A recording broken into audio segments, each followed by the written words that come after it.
Contra for the Nintendo Entertainment System. I mean, this is the quintessential running and gunning game. This is the game that measures how good other running and gunning games are, just like Mario measures how good other platforming games are. I mean, this game is as close to perfect as you can get for just a simple 8-bit running and gunning experience. It has fantastic graphics, some of the most memorable music on the Nintendo, and the gameplay is absolutely spectacular. I mean, there's just this freedom of movement. You can literally do anything. You can run and shoot, you can stand and shoot, you can basically shoot in 8 different directions, so you can shoot anywhere you want at any one time, and believe me, you need to, because there's a ton of different enemies on the screen, and they're all trying to get you, they're all shooting you from different angles, different sides, and this game is just balls hard. I mean, this game is ridiculously hard.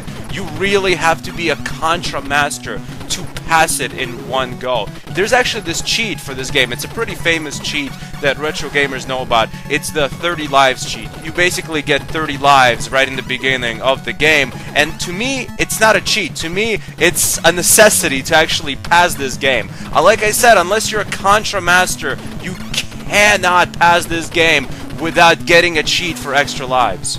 Originally, Contra was an arcade game, and later it was moved to various home consoles and computers. Obviously, the Nintendo one is the one everyone loves. This is, without a doubt, the best home console version of Contra, but there are other versions in port. Contra also has a 2-player mode, but the 1-player mode is just as fun. The basic gameplay premise is either running to the right, or running upwards, or climbing various platforms upwards or in any direction to progress to a final boss of each level.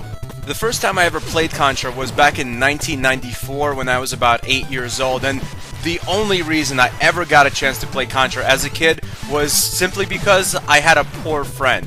I went to a friend's house and he just happened to have a Nintendo. He didn't have a Super Nintendo or a Sega Genesis, which were the popular systems at that point. He had a Nintendo, and I never heard of a Nintendo before. The Nintendo was basically before my time. I was way too young to enjoy video games when the Nintendo was popular. When I finally became sentient enough to understand and play video games, it was already the Super Nintendo Genesis era. So, because I had a poor friend who still had a console from an older generation of gaming, I got to enjoy a game from an older generation of gaming. But, you know, every time God opens a door, he closes a window. Because this guy was poor, he only had one controller. We had to take turns playing Contra. Now, Contra has really responsive controls, and because you can shoot in 8 different directions and also shoot while you move, you are completely free to be as good as you can be.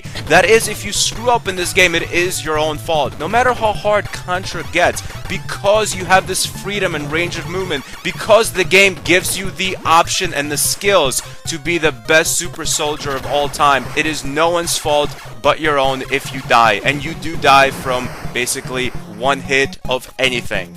Contra is just a classic 18-bit Nintendo experience. It's one of the best games of all time, not just on the Nintendo, but for any system. It really is a balls-to-the-wall classic. It's pure action, it's pure quality, and there's really not much bad to say about it except its grueling difficulty. This game gets a very deserving Stan Birdman rating of a 9.5 out of 10. Thanks for watching. Goodbye, my friends.